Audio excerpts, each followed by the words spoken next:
আসসালামু আলাইকুম, স্বাগত জানাচ্ছি মেহেরাজ মম কিচেনে। কেমন আছেন সবাই? আশা করি ভালো আছেন। আল্লাহর অশেষ রহমতে আমিও ভালো আছি।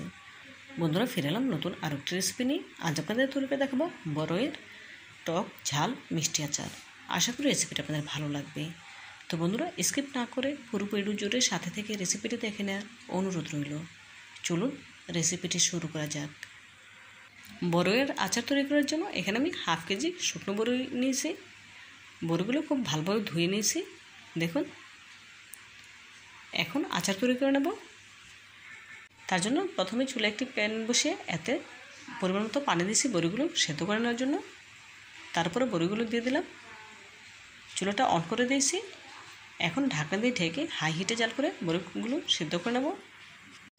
তো বন্ধুরা, আপনাদের কাছে ছোট্ট একটি রিকোয়েস্ট রইল, যারা আমার ভিডিওটিতে এখনও লাইক দেননি প্লিজ একটি লাইক দিয়ে দেবেন। আর যারা আমার চ্যানেলে নতুন ভিজিট করেছে চাইলে চ্যানেলটি সাবস্ক্রাইব করে পাশে থাকা অল নোটিফিকেশনে ক্লিক করে দিতে পারেন এরকম নিত্য নতুন রেসিপি পাওয়ার জন্য। অলরেডি যারা সাবস্ক্রাইব করে নিয়েছেন আপনাদেরকে জানাই অসংখ্য ধন্যবাদ।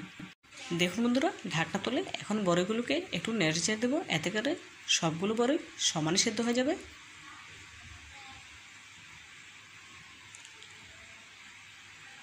আবারও ঢাকনা দিয়ে ঢেকে দেবো।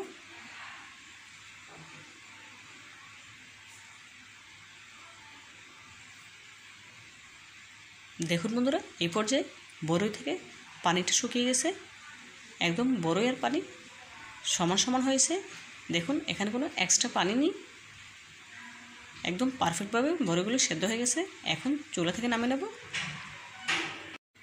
আচার তৈরি করে নেওয়ার জন্য চুলায় প্যান বসিয়ে নিয়েছি। দিয়ে দেবো হাফ কাপ পরিমাণ সরিষার তেল।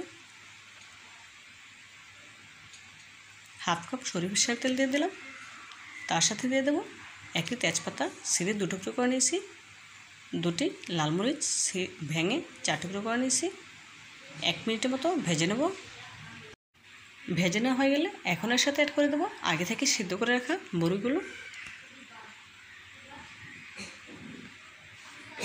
বড়িগুলো তেলের সাথে 2 থেকে 3 মিনিটের মতো নেড়েচেড়ে কিছুটা ভেজে নেব। যেহেতু বড়িগুলো আগে থেকে সিদ্ধ করা, সেই জন্য আমি তেলে 2-3 মিনিটের মতো নেড়েচেড়ে ভেজে নেব।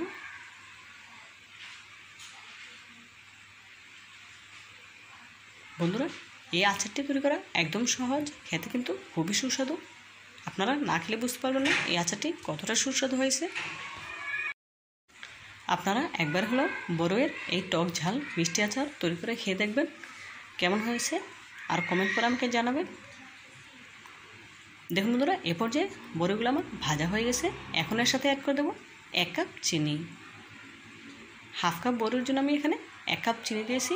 1 কাপ চিনি পারফেক্ট। আপনারা যদি এর থেকে বেশি মিষ্টি খেতে চান তাহলে আরও আধা কাপ চিনি বাড়িয়ে দিতে পারেন, কোনো অসুবিধা নেই। সেক্ষেত্রে মিষ্টিটা একটু বেশি লাগবে। আমি যেহেতু টক ঝাল মিষ্টি আচার তৈরি করব, সেজন্য আমি 1 কাপ চিনি অ্যাড করেছি। দেখুন, এখন চিনিগুলো নেড়েচেড়ে বড়ির সাথে মিশিয়ে নিচ্ছি। চিনিগুলো যখন গলে যাবে তখন কিছুটা পানি ছাড়বে।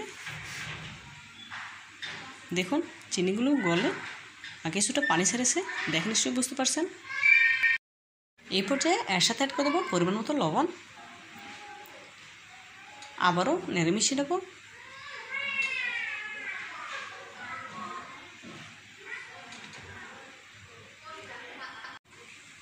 মিশিয়ে হয়ে গেলে এখন খুন্তির সাহায্যে বড়িগুলোকে ভেঙে দেবো, এতে করে বড়িতে সব মশলা সমানে ঢুকতে পারবে।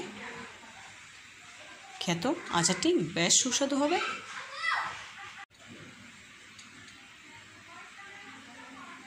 দেখুন, বড়িগুলো আমি সবগুলো ভেঙে নিচ্ছি।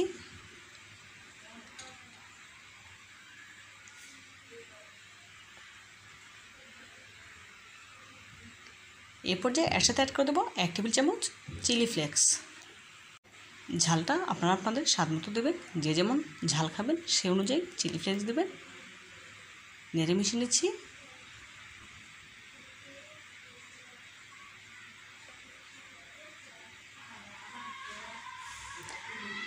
সবশেষে এর সাথে অ্যাড করে দেবো 1 টেবিল চামচ 5 ফোড়নের গুঁড়া। আবারও নেড়ে মিশিয়ে নিচ্ছি। 5 ফোড়নের গুঁড়া দেওয়ার পর 1 থেকে 1.5 মিনিট জাল করে নেব। তারপর চুলাটি বন্ধ করে দিয়ে চুলা থেকে নামিয়ে নেব।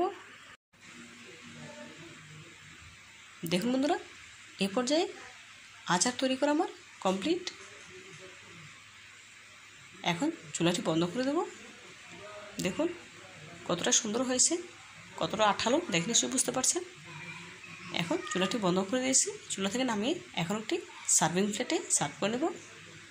দেখুন মাশাআল্লাহ, আচার কালারটা দেখতে কতটা সুন্দর এবং লোভনীয় হয়েছে দেখে নিশ্চয়ই বুঝতে পারছেন। তো বন্ধুরা, আমার এই রেসিপিটি ফলো করে আপনারা একবারে হলেও বড়ইয়ের আচার তৈরি করে খেয়ে দেখবেন, খুব ভালো লাগবে ইনশাআল্লাহ। তো বন্ধুরা, আজকের মতো বিদায় নিচ্ছি। আল্লাহ হাফেজ।